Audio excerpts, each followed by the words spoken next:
नमस्कार दोस्तों, मैं अजय सिंह आपका स्वागत करता हूं एसएससी मेकर के यूट्यूब चैनल में। दोस्तों, इस वीडियो में हम आपको बताएंगे 25 मोस्ट इंपोर्टेंट क्वेश्चन दोस्तों, जो साइंस और जनरल अवेयर्स से लिए गए हैं, जो दोस्तों सभी परीक्षाओं के लिए इंपॉर्टेंट है। दोस्तों, आप कोई सा भी एग्जाम देंगे तो आपके पेपर में ये सब प्रश्न हमेशा देखने को मिलेंगे। जो दोस्तों प्रश्न परीक्षाओं में बार बार पूछे जाते हैं, रिपीट करते हैं, उन्हीं प्रश्नों को दोस्तों इस वीडियो में शामिल किया हूं। इसलिए दोस्तों आप सभी प्रश्नों को ध्यान से देखेंगे और याद करते हुए चलेंगे। देखिए दोस्तों, पहला क्वेश्चन है, मोस्ट इंपोर्टेंट क्वेश्चन है और हमेशा दोस्तों यह प्रश्न परीक्षाओं में पूछा जाता है। इस पे दो टाइप के प्रश्न बनते हैं। देखिए, पहला प्रश्न ये बनता है, निम्न में से कौन सी विटामिन पानी में घुलनशील है। पहला क्या बनता है, पानी में घुलनशील विटामिन पूछता है, तो उसका आंसर हो जाएगा दोस्तों पानी में घुलनशील कह ले या जल में घुलनशील कह ले, मतलब एक ही होता है, जल पानी। ठीक है, यहां पे कंफ्यूज नहीं होंगे। ठीक है, जल में घुलनशील पूछ ले तो जल में घुलनशील विटामिन कौन कौन सी होती है दोस्तों, विटामिन बी एंड सी। कौन सा, तो आंसर हो जाएगा ऑप्शन नंबर सी। इसमें विटामिन सी दिया है सिर्फ और बी भी होता है। विटामिन बी और सी दोस्तों क्या होते हैं, जल में घुलनशील होते हैं। और एक और प्रश्न पूछा जाता है दोस्तों, कौन सी विटामिन वसा में घुलनशील। ठीक है, वसा में घुलनशील पूछेगा तो विटामिन ए वसा में घुलनशील होता है, विटामिन डी भी वसा में घुलनशील होता है, विटामिन के भी होता है और विटामिन ई भी क्या होता है दोस्तों, ये जो चार हैं ये वसा में घुलनशील होते हैं। वसा में घुलनशील पूछेगा तो बताइएगा vitamin A, vitamin D, vitamin के और विटामिन ई। ये क्या होते हैं दोस्तों, ये वसा में घुलनशील। और पानी में घुलनशील पूछ ले या जल में घुलनशील पूछ ले तो विटामिन बी और सी ये होते हैं जल में घुलनशील। तो दोनों प्रश्नों को दोस्तों आप जरूर याद रखिएगा, हमेशा ये परीक्षाओं में पूछे जाते हैं। नेक्स्ट क्वेश्चन देखिएगा, दूसरा प्रश्न है। दूसरा प्रश्न भी काफी इंपॉर्टेंट है, हमेशा ये भी पूछा जाता है। प्रश्न है, टाइफाइड टाइफाइड होने पर कौन सा अंग प्रभावित होता है। तो दोस्तों टाइफाइड होने पर आंत प्रभावित होता है। कौन प्रभावित होता है, आंत। ऑप्शन नंबर बी सही हो जाएगा। नेक्स्ट क्वेश्चन देखिए, मोस्ट इंपोर्टेंट, बहुत बार परीक्षाओं में पूछा जा चुका है और हमेशा पूछा जाता है। मानव में गुणसूत्रों यानी क्रोमोसोम्स की संख्या कितनी होती है। क्रोमोसोम्स की संख्या कितनी होती है, 46 होती है। तो कौन सा आंसर सही हो जाएगा, ऑप्शन नंबर सी सही हो जाएगा। देखिएगा यहाँ पे समझने वाली बात क्या है, 46 होती है लेकिन ये क्या लिखा है, 23 जोड़े। 23 जोड़े का मतलब क्या हो गया दोस्तों, 46 हो गया। अगर जो सिर्फ संख्याएं दी रहती तो 46 टिक करते। ठीक है, लेकिन जोड़े का मतलब, जोड़ा में दो होता है, एक जोड़े का मतलब दो, दो जोड़े का मतलब चार, 46 यानी कि क्या हो गया, 23 जोड़े का मतलब क्या दोस्तों, 46। ठीक है, क्रोमोसोम्स की टोटल संख्या कितना होता है, तो 46 होता है। और जोड़ा में पूछे तो दोस्तों आंसर दीजिएगा 23 जोड़े। ठीक है, 23 जोड़े का मतलब हो गया 46। ठीक है, तो यहां पे आप कंफ्यूज नहीं होंगे। इस टाइप से थोड़े से कंफ्यूज हो गए प्रश्न आप गलत कर देते हैं, लेकिन गलत नहीं करिएगा। ठीक है, मानव में गुणसूत्रों यानी क्रोमोसोम्स की संख्या कितनी होती है, तो 23 जोड़े होती है। संख्याएं पूछे तो 46 होती है। तो इसे दोस्तों आप जरूर याद रखेंगे। नेक्स्ट क्वेश्चन देखिएगा, चौथा प्रश्न भी इंपॉर्टेंट है। प्रश्न है, हमारे संविधान के किस भाग में राज्य के नीति निदेशक तत्व हैं। हमारे संविधान के किस भाग में राज्य के नीति निदेशक तत्व हैं। तो इसका दोस्तों आंसर हो जाएगा ऑप्शन नंबर बी, भाग 4। भाग 4 में क्या है दोस्तों, राज्य के नीति निदेशक तत्व। और पूछा जाता है दोस्तों मूल अधिकार किस भाग में है, तो उसे भी याद रखेंगे दोस्तों। भाग 3 में क्या है दोस्तों, मूल अधिकार। और भाग 2, भाग 2 क्या है दोस्तों, नागरिकता। नागरिकता का उल्लेख किसमें है दोस्तों, भाग 2। और भाग 1 में क्या है दोस्तों, संघ और उसका राज्य क्षेत्र। ठीक है, तो इन चारों ऑप्शनों को याद रखेंगे। एक बार और समझा देता हूं, भाग 4 क्या है, राज्य के नीति निदेशक तत्व। और भाग 3 आपका क्या है दोस्तों, मूल अधिकार। और भाग 2 क्या है दोस्तों, भाग 2 है नागरिकता। और भाग 1 क्या है दोस्तों, यह है संघ और उसका राज्य क्षेत्र। तो इसे भी याद रखेंगे दोस्तों। इसमें आपके 4 प्रश्न बन सकते हैं और चारों प्रश्नों को दोस्तों आप जरूर याद रखिएगा। नेक्स्ट क्वेश्चन देखिएगा, पांचवा प्रश्न है। पांचवा प्रश्न भी इंपॉर्टेंट है।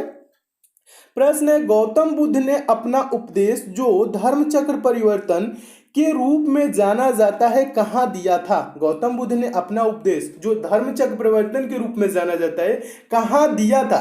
तो इसका दोस्तों आंसर हो जाएगा ऑप्शन नंबर बी सही हो जाएगा, सारनाथ में। ठीक है, सारनाथ में अपना पहला उपदेश दिया था जो धर्म चक्र परिवर्तन के रूप में जाना जाता है। तो इसे भी याद रखेंगे। नेक्स्ट क्वेश्चन देखिएगा, छठा प्रश्न है। छठा प्रश्न भी इंपॉर्टेंट है दोस्तों। सारे प्रश्न ये सब परीक्षाओं में पूछे गए हैं और हमेशा पूछे जाते हैं, इसलिए सभी प्रश्नों को दोस्तों याद करते हुए चलिए। ठीक है, छठा प्रश्न क्या कह रहा है, सिंधु घाटी सभ्यता की खोज किसने की थी।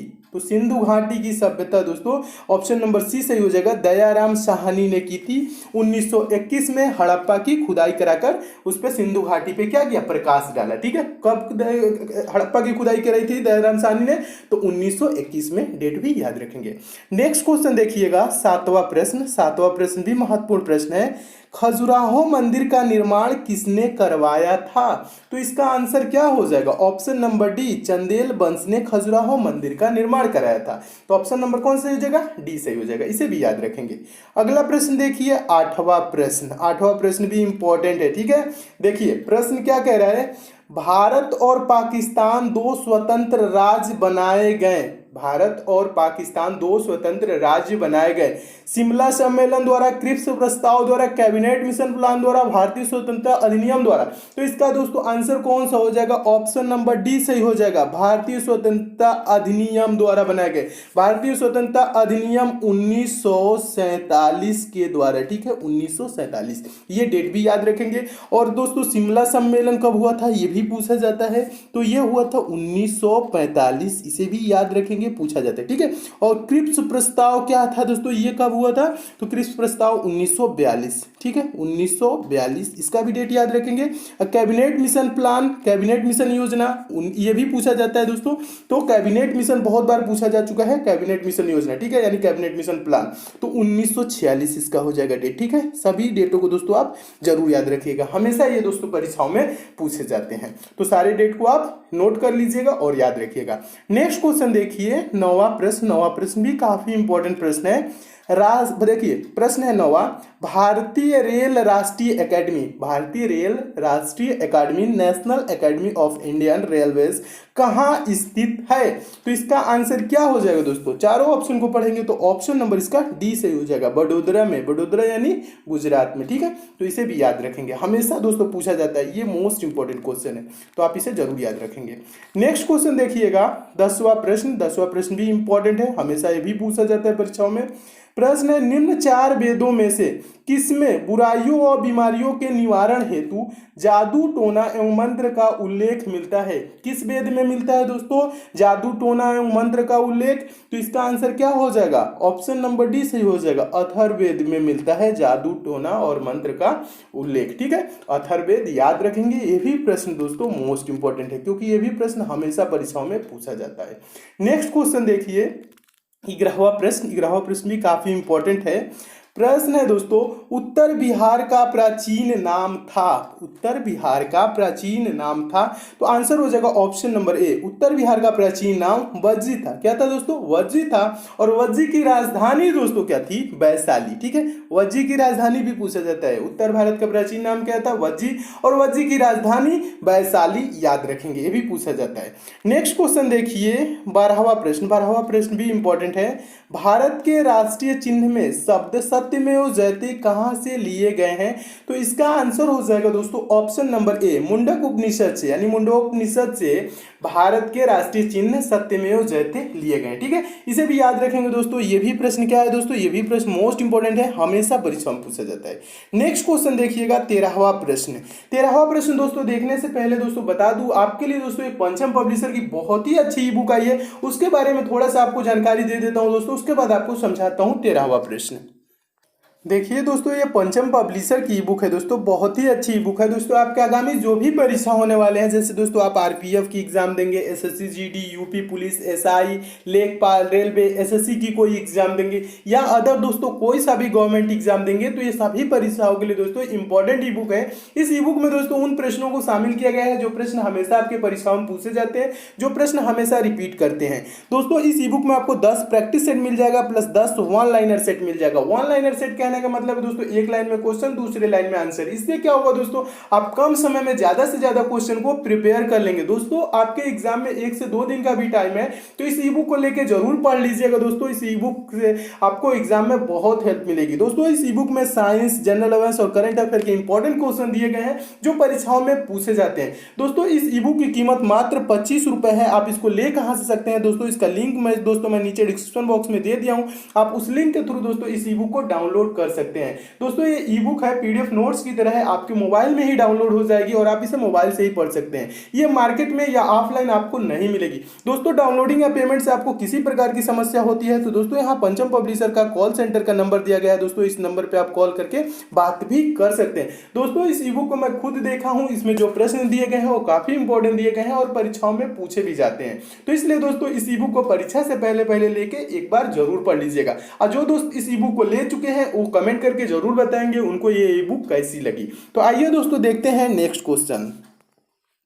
देखिए दोस्तों 13वां प्रश्न है। 13वां प्रश्न भी इंपॉर्टेंट है, हमेशा पूछा जाता है परीक्षाओं में। प्रश्न है दोस्तों, संसदीय और विधानसभा चुनाव के लिए भारत में मतदान की न्यूनतम आयु है। भारत में मतदान के लिए न्यूनतम आयु किसके लिए दोस्तों? संसदीय यानी लोकसभा और विधानसभा, ठीक है, इसके लिए पूछ रहा है। तो कितनी न्यूनतम आयु है, कितने वर्ष के हो जाएंगे? तो हम संसदीय यानी लोकसभा में भी और विधानसभा दोनों में चुनाव होगा तो उसमें हम वोट दे सकते हैं यानी मतदान कर सकते हैं। तो दोस्तों दोनों के लिए क्या है दोस्तों? 18 वर्ष है, ठीक है। तो इसका आंसर क्या हो जाएगा? ऑप्शन नंबर सी सही हो जाएगा। विधानसभा हो या लोकसभा हो, दोनों के लिए दोस्तों 18 वर्ष की न्यूनतम आयु है, हम वोट दे सकते हैं। और दोस्तों आपको बता दूं पहले क्या था दोस्तों? पहले था 21 वर्ष, ठीक है। पहले कितना था? 21 वर्ष के जब होते थे तब हम मतदान कर सकते थे, लेकिन 21 से क्या कर दिया गया दोस्तों? 18 कर दिया गया। कब किया गया दोस्तों? 61वें संविधान संशोधन के तहत। यह प्रश्न पूछा जाता है दोस्तों, हमेशा पूछा जाता है कि किस संविधान संशोधन के तहत मतदाता की आयु 21 से 28 कर दी गई। तो आंसर याद रखेंगे दोस्तों, 61वें संविधान संशोधन के तहत मतदाता की आयु 21 वर्ष से घटाकर 18 वर्ष कर दी गई। तो इसका आंसर क्या हो जाएगा? ऑप्शन नंबर सी सही हो जाएगा। तो आप इसे जरूर याद रखेंगे। नेक्स्ट क्वेश्चन देखिएगा दोस्तों, 14वां प्रश्न है, पूछा गया प्रश्न है जय हिंद का नारा किसने दिया था? जय हिंद का नारा किसने दिया था? सुभाष चंद्र बोस जी ने दिया था। तो आंसर कौन सा हो जाएगा दोस्तों? Option number C, SC Bose लिखा है, यहाँ पे कंफ्यूज हो सकते हैं आप। एससी बोस का मतलब यस से सुभाष, सी से क्या हो जाएगा? चंद्र, और बोस से, ठीक है, बोस तो दिया ही है, ठीक है। एससी बोस का मतलब सुभाष चंद्र बोस जी ने, ठीक है, जय हिंद का नारा दिया था। ये नारा भी पूछा गया प्रश्न है। अगला क्वेश्चन देखिए 15वां प्रश्न। 15वां प्रश्न है, निम्नलिखित राज्यों में से किसका अपना संविधान है? तो आंसर हो जाएगा option number A, Jammu Kashmir का। दोस्तों जम्मू कश्मीर का एक अपना संविधान है। और यह भी पूछा जाता है दोस्तों, जम्मू कश्मीर को किस अनुच्छेद के तहत विशेष राज्य का दर्जा दिया गया है? तो अनुच्छेद 300 कौन सा है दोस्तों? 370 है। कौन सा है दोस्तों? अनुच्छेद 370 के तहत जम्मू कश्मीर को विशेष राज्य का दर्जा दिया गया है, ठीक है। तो इसका भी आंसर याद रखेंगे, यह भी पूछा जाता है। नेक्स्ट क्वेश्चन देखिएगा दोस्तों, 16वां प्रश्न है। 16वां प्रश्न भी काफी इंपॉर्टेंट है। लोधी वंश की स्थापना करने वाला बहलोल लोधी था। लोधी वंश की स्थापना करने वाला बहलोल लोधी था। तो कहाँ का था दोस्तों? तो इसका आंसर कौन सा हो जाएगा? ऑप्शन नंबर बी सही हो जाएगा, अफगान का था। बहलोल लोधी कहाँ का था? अफगान का था। इसे भी याद रखेंगे। नेक्स्ट क्वेश्चन मोस्ट इंपोर्टेंट प्रश्न, और हमेशा दोस्तों ये प्रश्न पूछा जाता है परीक्षाओं में, बार बार पूछा जाने वाला प्रश्न है। राज्यसभा के लिए 1/3 सदस्य रिटायर होते हैं। तो इसका आंसर हो जाएगा प्रत्येक दूसरे वर्ष। प्रत्येक दूसरे वर्ष क्या होते हैं? राज्यसभा के 1/3 सदस्य रिटायर होते हैं। तो इसे भी दोस्तों याद रखेंगे, हमेशा पूछा जाने वाला प्रश्न है। नेक्स्ट क्वेश्चन देखिएगा, अगला प्रश्न क्या है दोस्तों? अगला 18वां प्रश्न है। प्रश्न है, उस्ताद अमजद अली खां का नाम निम्न में से किस संगीत वाद्य यंत्र के साथ जुड़ा हुआ है? ठीक है, उस्ताद अमजद अली का खान, ठीक है, उस्ताद अमजद अली खान का नाम पूछ रहे हैं ना। तो इसका दोस्तों आंसर हो जाएगा 18 का ऑप्शन नंबर सी सही हो जाएगा, सरोद। ये क्या थे दोस्तों? सरोद वादक थे। और दोस्तों इससे रिलेटेड एक और प्रश्न पूछा जाता है दोस्तों, आपको बता दूं, हरिप्रसाद चौरसिया। हरिप्रसाद चौरसिया किस वाद्य यंत्र से जुड़े हुए हैं? ये इसका भी आंसर दोस्तों याद रखेंगे, बांसुरी। हरिप्रसाद चौरसिया क्या बजाते हैं? बांसुरी, ठीक है। हरिप्रसाद चौरसिया के नाम कभी भी दोस्तों आए तो बांसुरी याद रखेंगे, क्योंकि हरिप्रसाद चौरसिया और उस्ताद अमजद अली खान ये बार बार परीक्षाओं में प्रश्न पूछे जाते हैं। तो इसे दोस्तों दोनों प्रश्नों को याद रखेंगे। उस्ताद अमजद अली खान क्या है? सरोद वादक, और हरिप्रसाद चौरसिया बांसुरी वादक, ठीक है, दोनों को याद रखेंगे। नेक्स्ट क्वेश्चन देखिएगा दोस्तों, अगला प्रश्न है 19वां प्रश्न। 19वां प्रश्न देखने से पहले दोस्तों आपको बता दूं दोस्तों, अगर आप मैथ्स में वीक हैं, मैथ बेसिक से, जीरो लेवल से और चैप्टर वाइज दोस्तों पढ़ना चाहते हैं, तो आपके लिए दोस्तों मैं एक चैनल बनाया हूं, जिसका लिंक दोस्तों मैं नीचे डिस्क्रिप्शन बॉक्स में दे दिया हूं। दोस्तों आप उस चैनल पर जाइए, चैनल को सब्सक्राइब कर लीजिए, नोटिफिकेशन बेल को ऑन कर लीजिए, जहां पे दोस्तों मैं मैथ बेसिक से और चैप्टर वाइज पढ़ा रहा हूं। दोस्तों आप मैथ में कितना हो कमजोर है तो आप टेंशन लेने की आपको बिल्कुल भी जरूरत नहीं है, क्योंकि दोस्तों मैं वहां पे एकदम जीरो लेवल से एकदम अच्छे अच्छे से पढ़ा रहा हूं और कुछ दिनों के बाद दोस्तों जब वहां आपकी मैथ कंप्लीट हो जाएगी दोस्तों, आप किसी भी एग्जाम में बैठेंगे तो आप मैथ के प्रश्नों को बिना पेन उठाए सेकंडों में सॉल्व करने लगेंगे। ये मैं आपको दोस्तों विश्वास दिलाता हूं। आपको थोड़ी सी भी मैथ में प्रॉब्लम होती है तो आप उस चैनल पे जरूर जाइए, जिसका लिंक दोस्तों मैं नीचे डिस्क्रिप्शन बॉक्स में दे दिया हूं। तो मैथ आपकी वहां से एकदम 100% ठीक हो जाएगी। ठीक है दोस्तों, तो मैथ में प्रॉब्लम होती है तो उस चैनल पे जरूर जाएं। नेक्स्ट क्वेश्चन देखिए दोस्तों, 19वां प्रश्न है। 19वां प्रश्न हमेशा पूछा जाता है।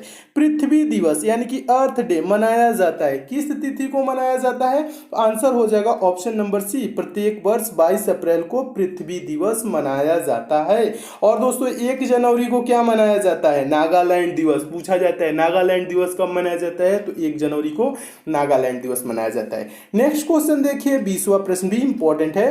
प्रश्न है, निम्न में से कौन सा उपकरण नमी को नापने के लिए प्रयोग किया जाता है? नमी मतलब आर्द्रता को मापने के लिए क्या किस यंत्र का प्रयोग किया जाता है? तो इसका आंसर क्या हो जाएगा? ऑप्शन नंबर डी सही हो जाएगा। हाइग्रोमीटर का प्रयोग किया जाता है आर्द्रता यानी कि नमी को मापने के लिए। तो इसका भी आंसर याद रखेंगे। और ये प्रश्न दोस्तों मोस्ट इंपॉर्टेंट प्रश्न है, बार बार पूछा जाने वाला ये प्रश्न है, तो आप इसे जरूर याद रखेंगे। नेक्स्ट क्वेश्चन देखिएगा, अगला प्रश्न है 21वां प्रश्न, ये भी पूछा गया प्रश्न है। लोकसभा की प्रथम महिला स्पीकर है, लोकसभा की प्रथम महिला स्पीकर कौन है? तो आंसर हो जाएगा दोस्तों option number D, Meera Kumar. Meera Kumar क्या है दोस्तों? लोकसभा की प्रथम महिला स्पीकर। इनका नाम भी याद रखेंगे। नेक्स्ट क्वेश्चन देखिए, ये भी मोस्ट इंपॉर्टेंट प्रश्न, हमेशा पूछा जाने वाला प्रश्न है। भारतीय संविधान के किस संशोधन द्वारा समाजवादी, धर्मनिरपेक्ष और अखंडता शब्दों को प्रस्तावना में जोड़ा गया? ठीक है, कौन कौन से शब्द? समाजवादी, धर्मनिरपेक्ष और अखंडता शब्दों को प्रस्तावना में जोड़ा गया। किस संविधान संशोधन के तहत? इसका आंसर क्या हो जाएगा? ऑप्शन नंबर सी सही हो जाएगा, 42वें संविधान संशोधन के तहत। 42वां संविधान संशोधन कहने का मतलब है 1976। ठीक है, 42वां संविधान संशोधन पूछा जाता है कब? तो 1976। और भारतीय संविधान में किस संशोधन के द्वारा समाजवादी, धर्मनिरपेक्ष और अखंडता शब्द जोड़े गए प्रस्तावना में? तो 42वें संविधान संशोधन 1976 के तहत। इसे भी याद रखेंगे, हमेशा पूछा जाता है। नेक्स्ट क्वेश्चन देखिए, आपका 23 नंबर प्रश्न है, इंपॉर्टेंट प्रश्न है। मानव में टार्सल हड्डी पाई जाती है, टार्सल हड्डी कहां पाई जाती है? तो इसका दोस्तों आंसर क्या हो जाएगा? ऑप्शन नंबर ए सही हो जाएगा, टखने यानी कि एंकल में पाई जाती है टार्सल हड्डी। ठीक है, तो इसे भी याद रखेंगे, ये भी प्रश्न पूछा गया है। नेक्स्ट क्वेश्चन देखिए, मोस्ट इंपॉर्टेंट प्रश्न और हमेशा दोस्तों ये परीक्षाओं में पूछा जाने वाला प्रश्न है, तो आप इसे जरूर याद रखेंगे। प्रश्न क्या कह रहा है? गिर नेशनल पार्क निम्न में से किस राज्य में स्थित है? तो इसका आंसर क्या हो जाएगा? ऑप्शन नंबर ए सही हो जाएगा, गिर नेशनल पार्क गुजरात में स्थित है। और यह दोस्तों शेर, सांभर, सुअर, तेंदुआ के लिए प्रसिद्ध है। किसके लिए प्रसिद्ध है? शेर, सांभर, सुअर और तेंदुआ के लिए प्रसिद्ध है। नेक्स्ट क्वेश्चन देखिएगा, अगला प्रश्न है 25वां प्रश्न। 25वां प्रश्न काफी इंपॉर्टेंट है और यह भी प्रश्न क्या है दोस्तों? मोस्ट इंपॉर्टेंट है, क्योंकि यह भी प्रश्न बार बार परीक्षाओं में पूछा जाता है। देखिए प्रश्न है, संविधान सभा की अंतिम बैठक कब हुई थी? संविधान सभा की अंतिम बैठक कब हुई थी? आंसर हो जाएगा दोस्तों ऑप्शन नंबर ए, 24 जनवरी 1950 को संविधान सभा की अंतिम बैठक हुई थी। तो दोस्तों ये रहे आपके 25 मोस्ट इंपॉर्टेंट क्वेश्चन जो हमेशा परीक्षाओं में पूछे जाते हैं। दोस्तों इसमें और भी क्वेश्चन है, उसको मैं नेक्स्ट पार्ट में करा दूंगा। ठीक है दोस्तों, और आपको बता दोस्तों, अगर आपको इन सब प्रश्नों की पीडीएफ चाहिए, सारे वीडियो की लिंक एक जगह चाहिए, तो दोस्तों टेलीग्राम का लिंक दोस्तों मैं नीचे डिस्क्रिप्शन बॉक्स में दे दिया हूं। आप टेलीग्राम को दोस्तों जरूर ज्वाइन कर लीजिएगा, जहां पे दोस्तों मैं समय समय पे पीडीएफ भी देता रहता हूं और आपको सारे वीडियो की लिंक की नोटिफिकेशन भी वहां से भी मिलती रहेंगी। और दोस्तों मैथ में आपको प्रॉब्लम होती है तो नीचे दी गई डिस्क्रिप्शन बॉक्स में उस चैनल पे भी आप एक बार विजिट करें दोस्तों, जहां पे मैं मैथ आपको एकदम अच्छे से पढ़ा रहा हूं, बेसिक से चला रहा हूं और चैप्टर वाइज पढ़ा रहा हूं। तो आपको मैथ में प्रॉब्लम होती है तो उस चैनल पे भी जरूर जाए। और आपको बता दोस्तों, आपको ये सारे प्रश्न जब अच्छे लगते हैं दोस्तों तो वीडियो को लाइक